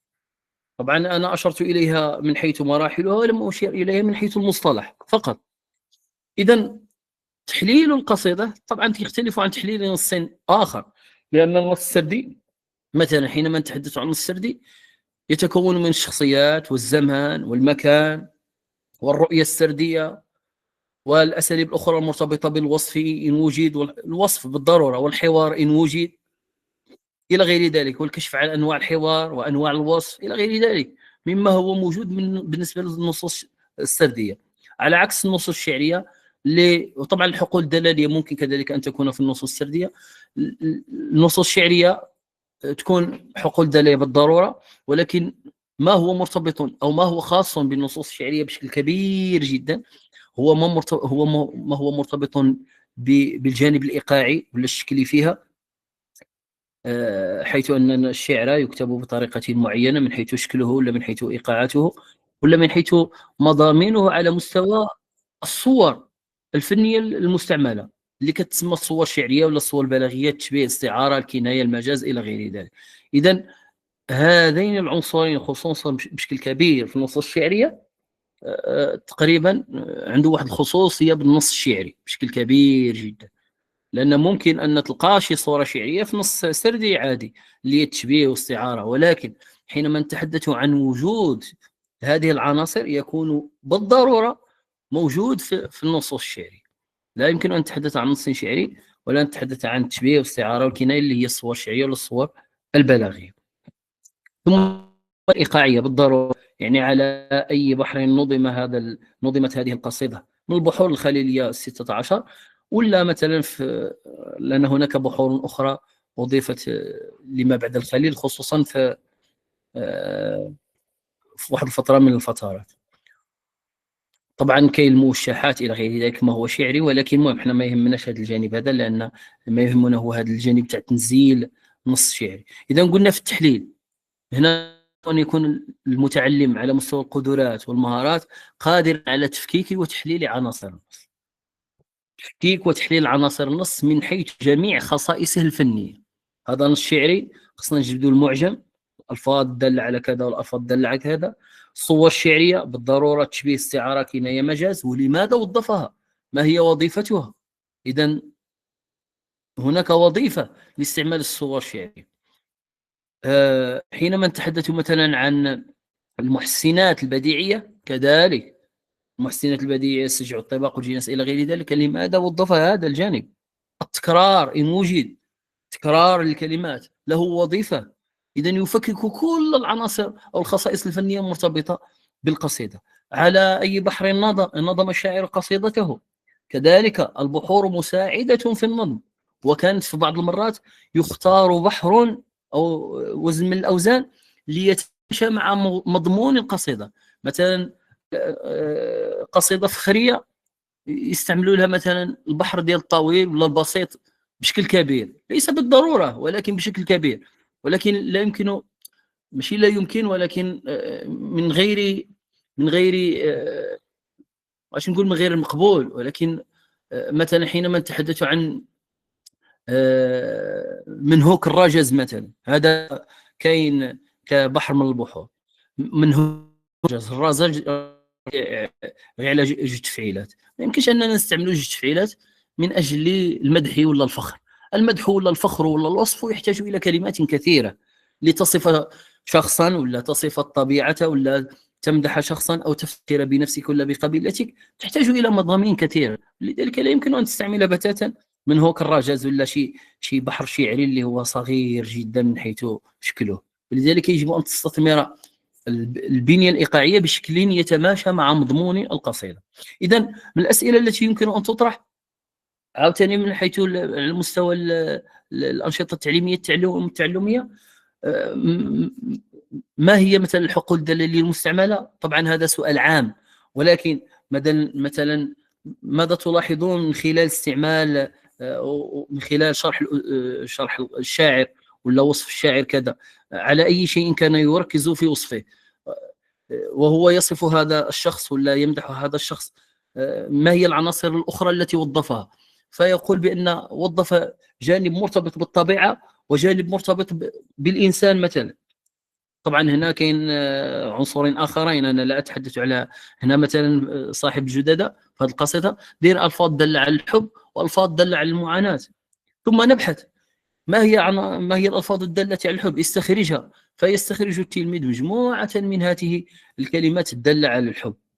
وطبعا هناك بعض المرات سيستخرج لك ألفاظا سواء دالة على الحب ولا على المعاناة قد تكون خارجة عن هذه المضامين المرتبطة بالحقوق الدالية، فكذلك وجب تصحيحها من خلال دعم يكون فوريا، غير يجب التلميذ تصححه له الاختلال حتى يستفيد منه باقي التلاميذ. هنا كنقدروا نسميوه التعلم بالاقران. كاين واحد الخطا وغلط واحد صاحبه ثم تصحح له هذا الاختلال حتى تكون الاجابات الاخرى التي ستلي هذه الاجابه مناسبه ولا تتماشى مع السؤال. فيجيب المتعلمون بمجموعه من اختيار الالفاظ من القصيده، ثم نرى حينما نستخرج حقول دالية خاصنا العلاقة بين الحقول الدالية.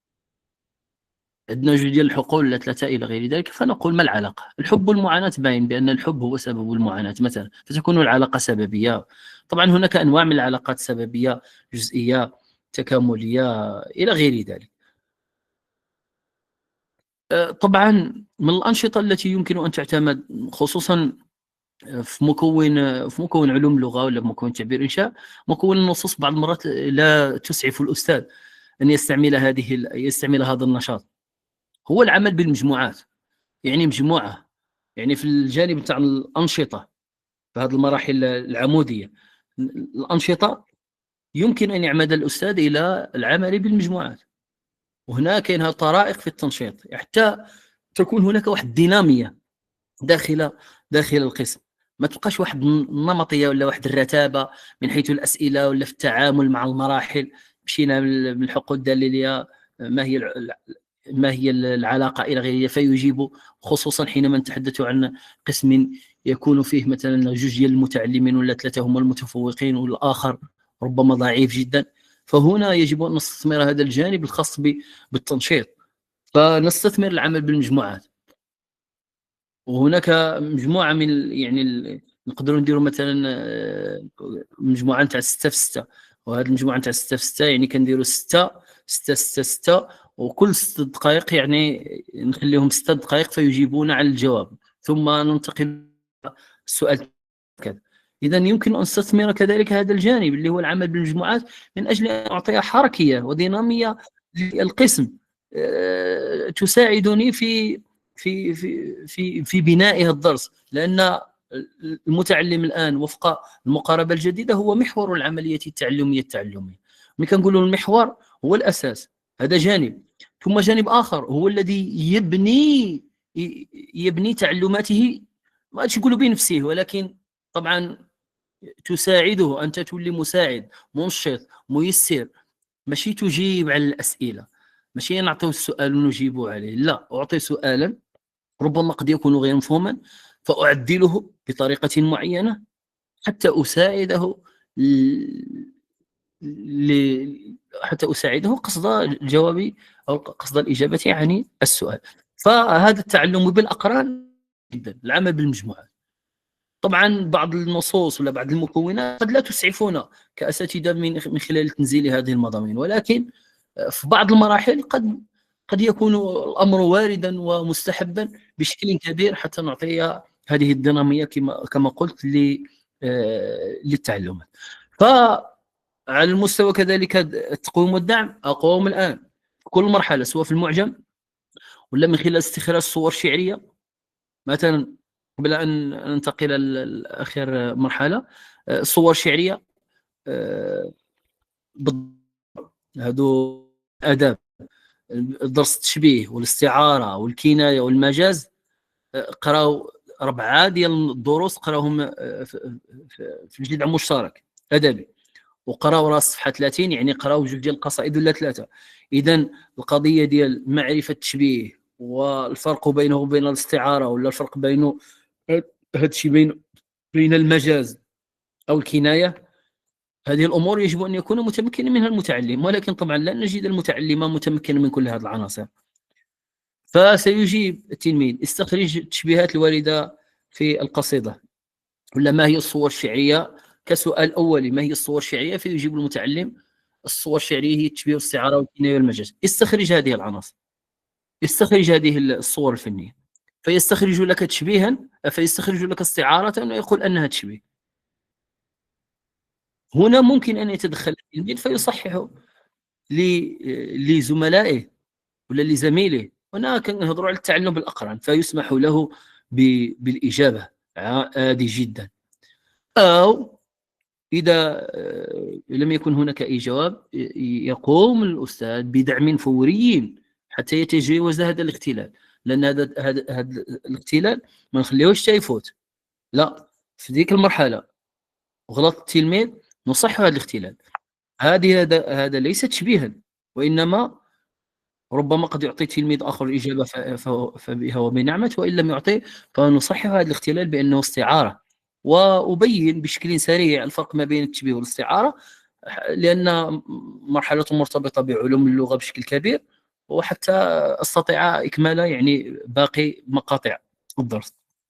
فتستخرج التشبيهات والاستعارة والتكوين إلى غير ذلك.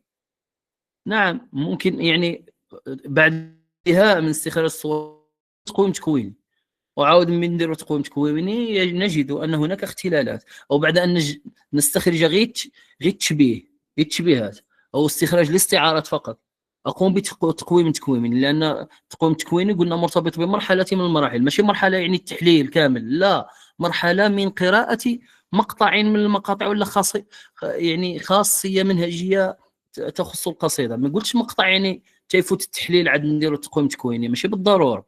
التقويم التكويني مرتبط بمقطعين درسته. استخرج الصور الشعريه، ما عرفش واش هو التشبيه والاستعاره، هنا ممكن انني ندير واحد التقويم تكويني سؤال معين، ثم ادعم هذه الاختلاف، ثم انتقل الى المقطع الاخر. ثم بعد استخراج الصور الشعريه مثلا انتقل الى البنيه الايقاعيه، وهكذا حتى انتهي من جميع الخصائص الفنيه المرتبطه بتحليل قصيده شعريه. وفي كل مرحله اقوم بالتقويم اللي هو تقويم تكويني، وبعد التقويم يتبين لي مجموعه من التعثرات فادعمها من خلال بناء الفهم الدقيق حولها بمساعدة المتعلمين إذا أمكن، لأن المتعلم إن استطاع أن يعطيني إجابة نموذجية يكون أحسن، لأن التعلم بالقرين بعض المرات يكون كفيلا بشكل كبير في بناء المعرفة لدى متعلم آخر. لأن بعض المرات بعض الأساتذة يستعملون ربما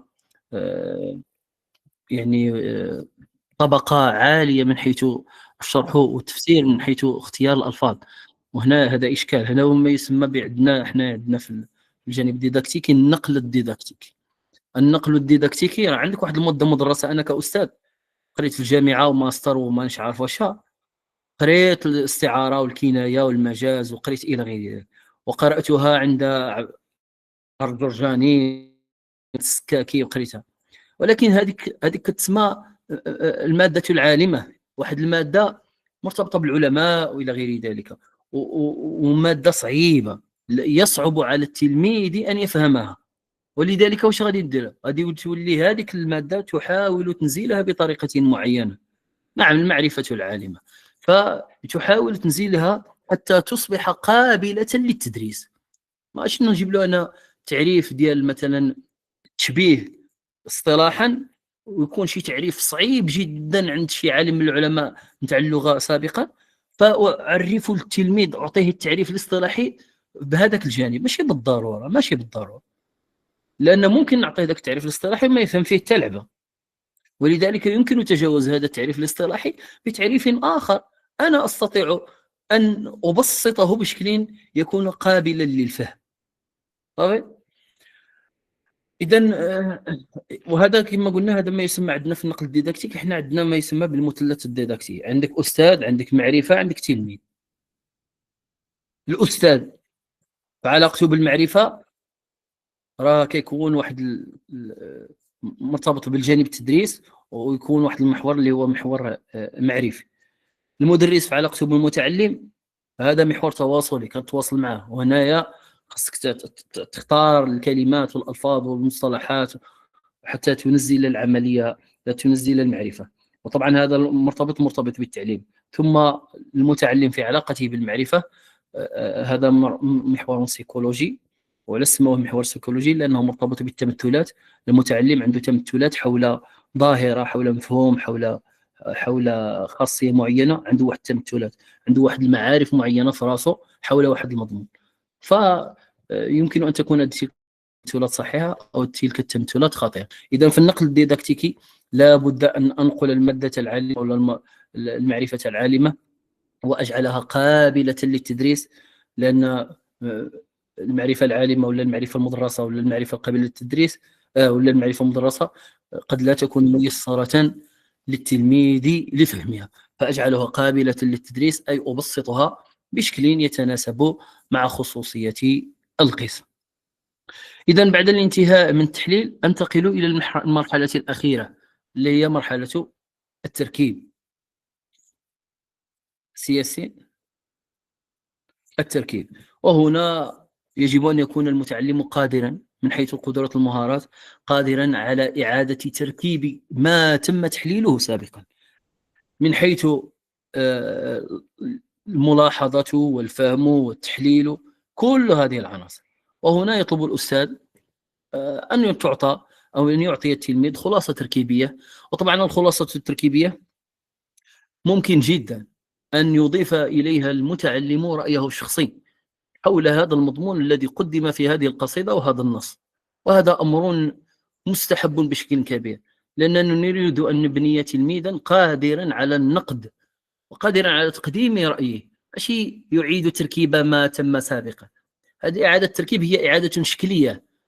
أنا ما إلى أعاد لك بناء، بحال حنا عندنا في التركيب بناء على ما سبق نستنتج أن النص كذا لصاحبه محمد يتحدث حول مضمون كذا، واستعمل فيها مجموعة من الخصائص الفنية منها كذا وكذا وكذا، ولعل كل هذه المضامين يتبين من خلالها أن الفرضية التي انطلقنا منها صحيحة، وأن النص فعلا يمثل نموذجا للشعر الحر لا الشعر التقليدي. هذا نوعا ما ماشي يعني خلاصة تركيبية، ولكن يجب أن يكون فيها التلميذ قادرا على النقد والتقدير حول الموضوع، خصوصا بما يتعلق بالمضامين والخصائص. طبعا المتعلم قد لا يكون قادرا بشكل كبير على تقديم نقد يعني ولا نقد صحيح جدا، ما نقولوا صحيح، ولا نقد جيد، خصوصا فيما يتعلق بالشعر، لأن الشعر خصوصا الشعر التقليدي الكلاسيكي مضامينه يعني صعبة. ولكن أن تمرن التلميذ على تقديم رأي شخصي، فهذا يساعد على بناء شخصيته، وهذا هو الجانب الخاص في التعليم. نحن لا نبني المعرفة فقط، وإنما نبني الجانب المرتبط بسلوك الإنسان وبشخصية الإنسان. هذا هو الجانب الذي يجب أن يكون. ما تعلموا يقرأ جوج حروف ويردهم، هذا جانب شكلي في الجانب نتاع التدريس أي مادة من المواد. ثم من بعد ما نطالبوا سيجيبوا مجموعة من التلاميذ مجموعة من التراكيب اللي فيها اختلالات على مستوى المنهج ولا على مستوى المضامين ولا على مستوى الأساليب، فيتم كذلك تقويم هذه التراكيب في العنصر الآخر، تقويم هذه التراكيب بالنص على الجانب ولا بالتنصيص على الجانب المرتبط بالشق المنهجي. كنقولوا هذه خلاصة تركيبية، يعني هي آخر ما كتب، لو أننا نشير إليه بمصطلح يتناسب وخلاصة القول وتأسيسا على سبق. بناء على كل هذا نستنتج في الأخير، فنستعمل مصطلحات تتناسب مع الخلاصة التركيبية. ثم نشير إلى العناصر المنهجية التي تكون في التركيب، لنوعية نص، صاحب نص، مضمون نص، مصدر نص كذا إن وجد، ثم الخصائص المرتبطة بالنص اللي هي الحقول الدلالية والصور الفنية إلى غير ذلك. ثم مدى تحقق من الفرضية، وهل يمثل نموذجا لما لما تمثله هذه القصيدة، يعني نموذج للشعر التقليدي في الجانب التعبير عن الذات ولا التعبير عن الجماعة. فأصحح الجانب المنهجي والجانب المضاميني، يعني المضامين اللي كاينه، والجانب المرتبط كذلك بالأسلوب. فأصحح، لا نقول حيث أن، بل نقول حيث إن.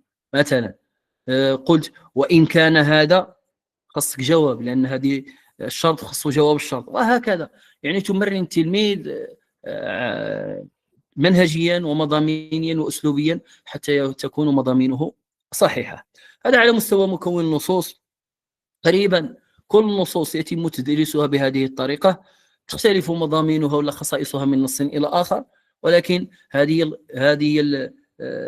القراءة المنهجية أو الطريقة التي يتم بها تدريس أو تنزيل مكون النصوص. وقلنا آخر عنصر اللي هو الاستثمار. لو أن هذه القصيدة تتحدث عن روح الجماعة، غادي نعطيو كيف يمكن أن يمثل التعاون. مثلا سؤال: كيف يمكن أن يمثل التعاون قيمة مجتمعية تدفع المجتمع نحو التطور إلى غير ذلك؟ ونسمع مجموعة من الإجابات، يعني انطلاقا من تحليل هذه القصيدة حتى يستثمر المضامين لتركيب مضمون خاص به حول مفهوم ولا حول قيمة التعاون ولا التضامن ولا أي قيمة من القيم.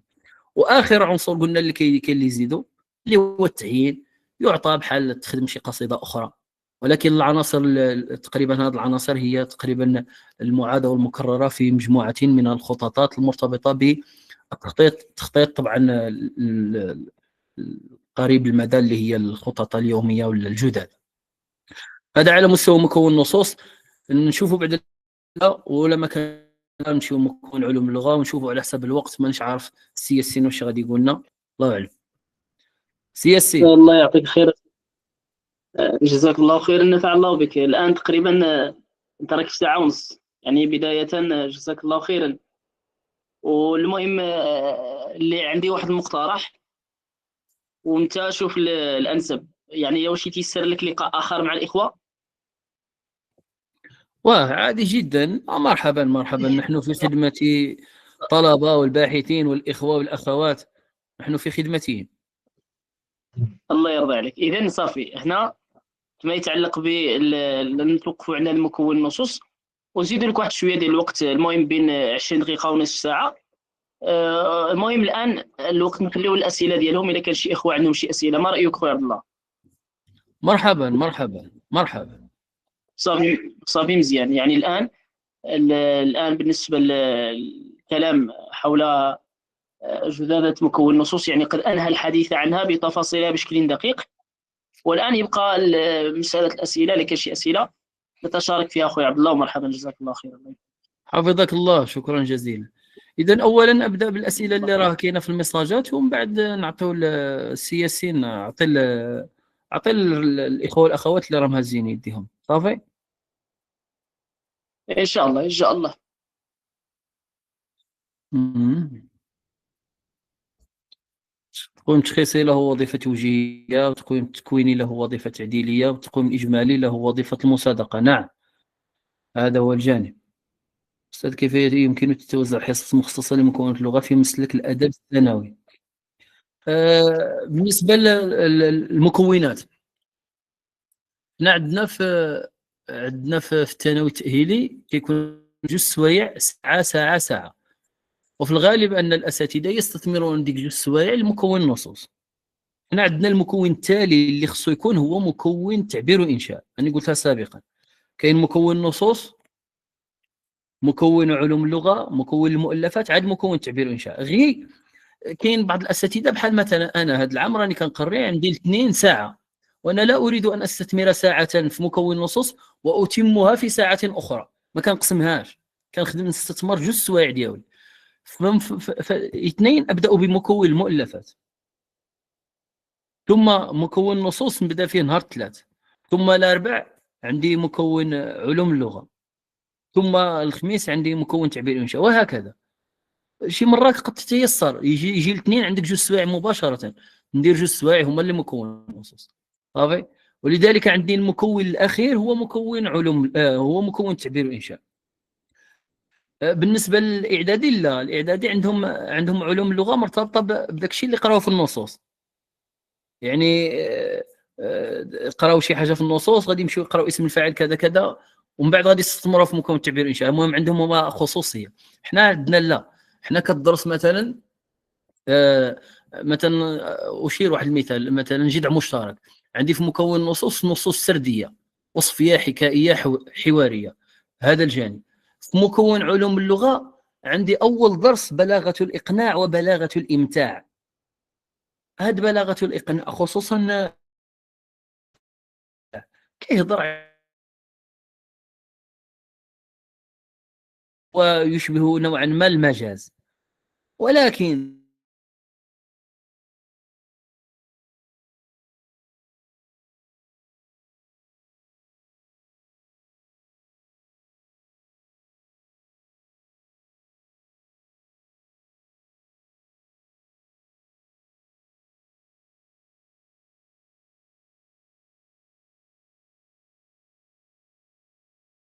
خويا عبد الله، الصوت منقطع.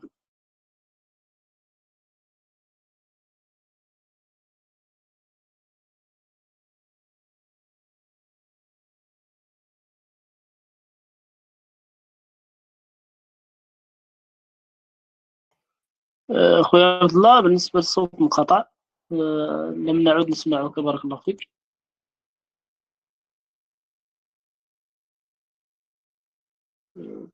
يا عبد الله، فإن الصوت قد طار وطير العقول.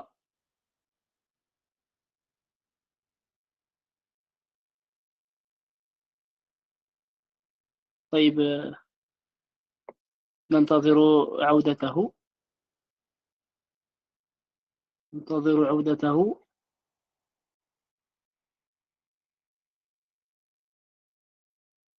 إن شاء الله.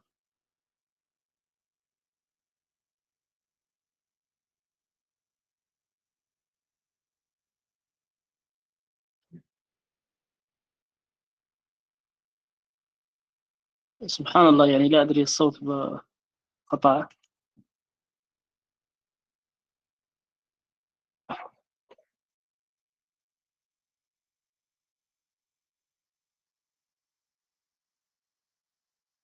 طيب حتى يعود الأستاذ، فالتقويم التشخيصي له وظيفة توجيهية وللتقويم طبعا سلمى، بالنسبة للتقويم التشخيصي له وظيفة توجيهية وله وظيفة تشخيصية يتعلق بالتقويم التشخيصي، ليست له وظيفة واحدة، ليست له وظيفة واحدة، بل له عدة وظائف، من بينها الوظيفة التشخيصية أيضا. والقصد أو المقصود بهذه الوظيفة هو أننا نشخص تمثلات المتعلمين حول موضوع معين.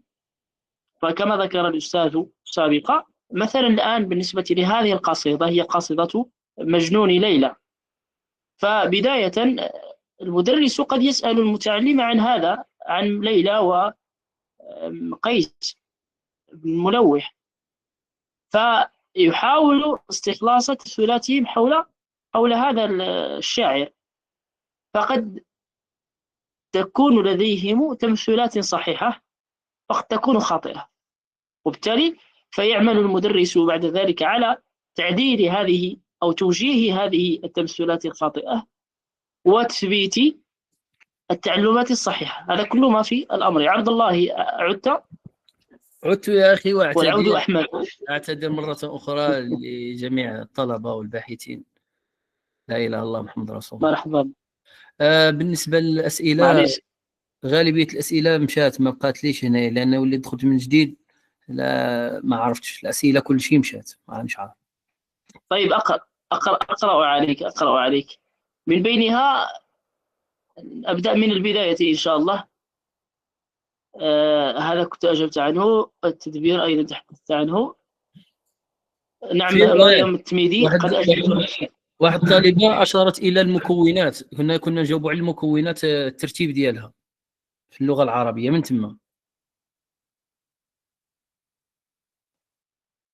طيب، ثم بالنسبة لأميرة قالت: هل من منهجية معينة يتبعه المدرس نعم، في وضع السؤال؟ هذا كنت أجبت. لا، منهجية المكونات. نعم، منهجية المكونات. المهم أنا كنت نهضر على منهجية المكونات، غادي نهضر على منهجية المكونات. ثم قلت المكونات كاين، احنا عندنا مكون نصوص، مكون علوم اللغة، مكون المؤلفات، مكون تعبير وإنشاء. بالضرورة يجب أن يكون مكون تعبير وإنشاء هو الآخر، لأنه كما قلنا هو الذي يتضمن أو يكون يعني يضم كل المكونات الأخرى، يعني يستثمر مكون النصوص، ويستثمر مكون علوم اللغة من حيث الدروس، ويستثمر كذلك مكون المؤلفات، من أجل أن نكتب موضوعا إنشائيا متكاملا نستثمر فيه كل الخصائص الأخرى. وطبعا المهارات تتماشى مع ما هو مدرس، خصوصا في مكون النصوص والمؤلفات بالنسبة مثلا للجذع المشترك.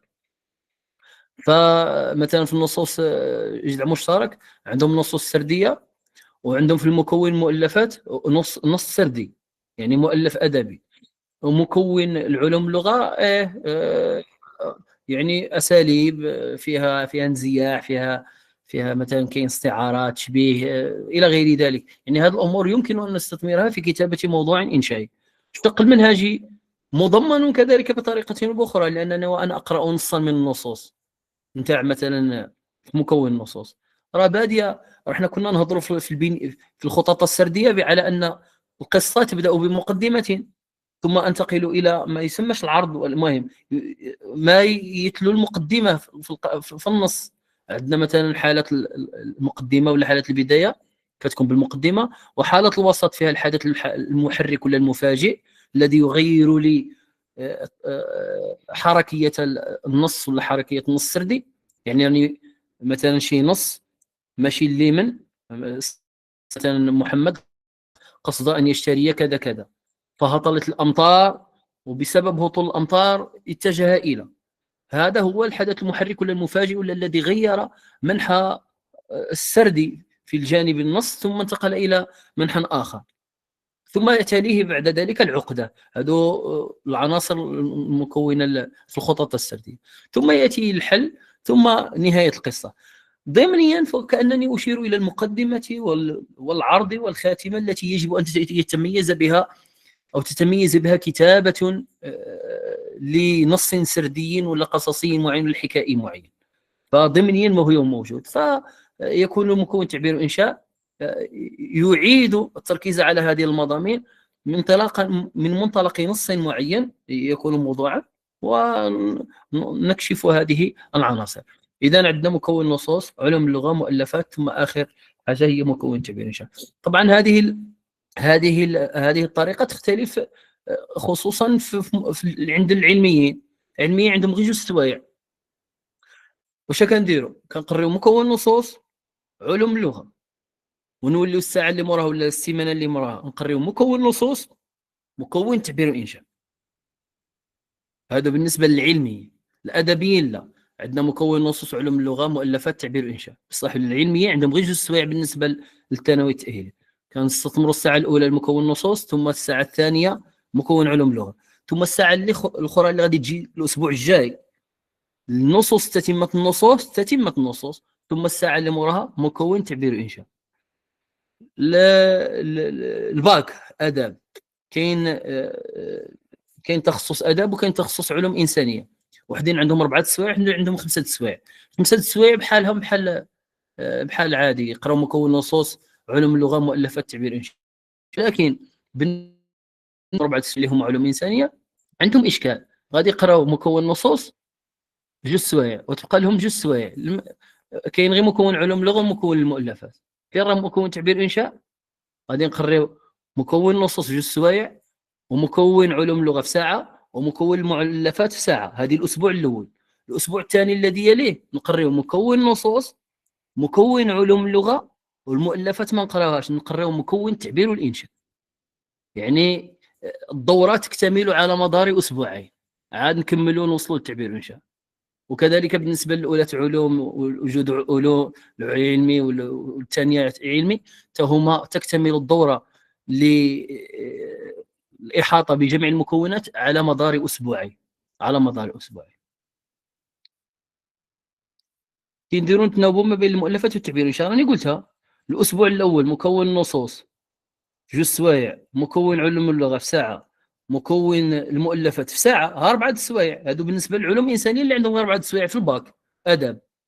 والأسبوع الثاني نديروا تتمة مكون نصوص 2 سوايع، ومكون علوم اللغة في ساعة، والساعة الأخيرة الرابعة نديرها مكون تعبير وإنشاء.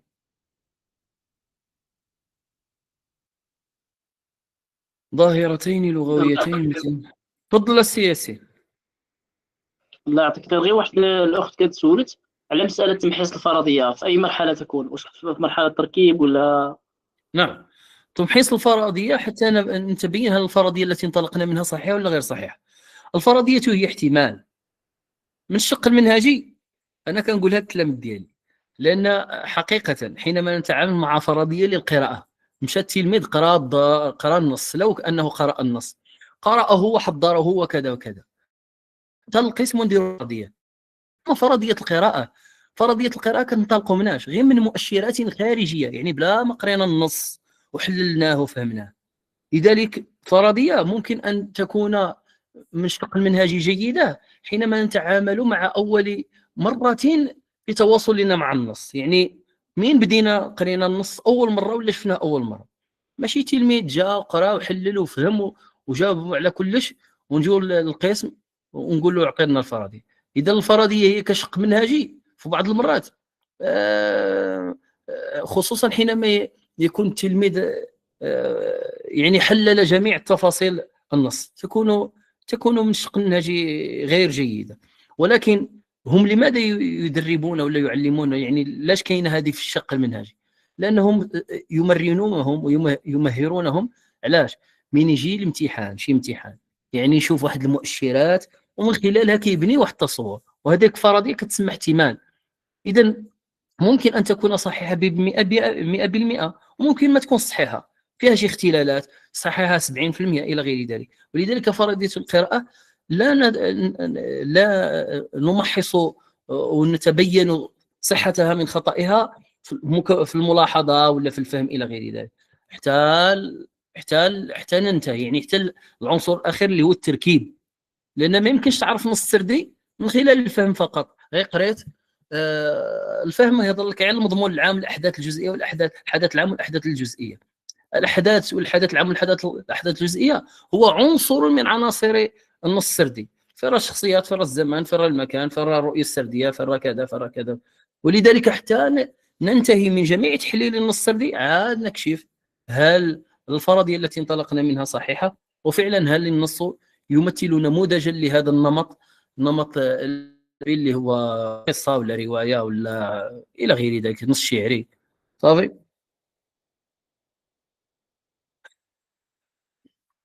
كم حصة في القراءة المنهجية والتحليلية. القراءة المنهجية أنا ما قلتش قراءة منهجية، القراءة المنهجية هي هذيك اللي راحنا نهضروا على كل شيء، يعني النص من حللناه درنا تأطير، تمهيد، ملاحظة، فهم، تحليل، تركيب، هذه كلها كتسمى قراءة منهجية.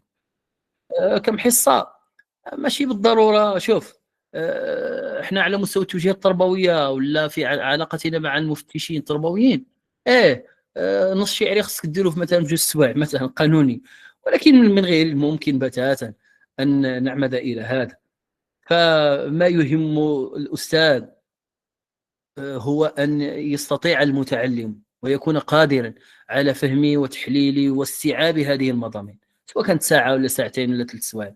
ولكن طبعا لا يجب أن يكون عدد ساعات كثيرة حتى لا تؤثر على صيرورة باقي الدروس، لأن عندك 700 درس، ما عندكش درس واحد. ولذلك أنا أتحدث عن الجانب القانوني، وكاين على الجانب يعني الأجراء ديالو على المستوى الواقع. يعني كاين الشق النظري والشق الواقعي. النظري شيء، الواقعي شيء آخر، يعني يتعامل معه الأستاذ. صافي. الفرق بين عدد حصة تدريس مكون المؤلف بالنسبة لمكون المؤلفات، بالنسبة للإعدادي عندهم حصة في مانيش عارف، لست يعني متمكنة من هذه الإجابة هذه، مانيش عارف المعلومة. ولكن عندهم واحد الحصة كاين اللي ما كيديرش كاع المؤلفات في الإعداد، لأن غير للاستئناس فقط. مكون المؤلفات عندهم ما عندهمش مكون، كتسمى نصوص مسترسلة ولا المهم هو عندهم مؤلف، ولكن ما ليس مكونا كما المكون اللي عندنا حنا في الإعدادي الثانوي، لأنه مرتبط عندنا بحصة كاينة في الأسبوع ضروري. لا، هما ماشي بالضبط حصة في الأسبوع، ممكن أن تعوض بالنصوص المسترسلة فقط.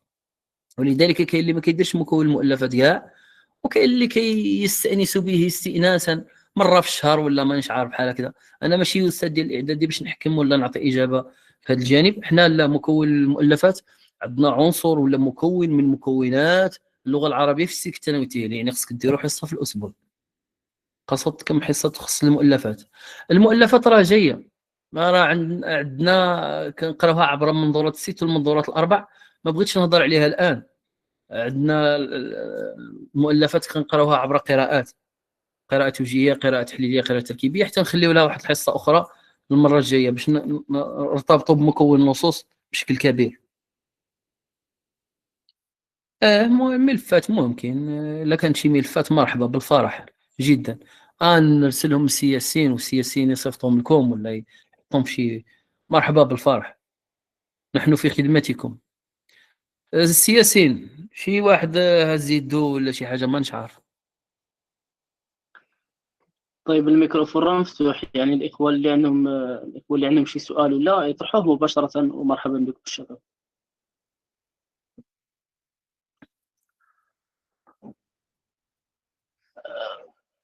طيب استاذ الله، تقريبا راه خدينا لك ساعتين، جزاك الله خيرا.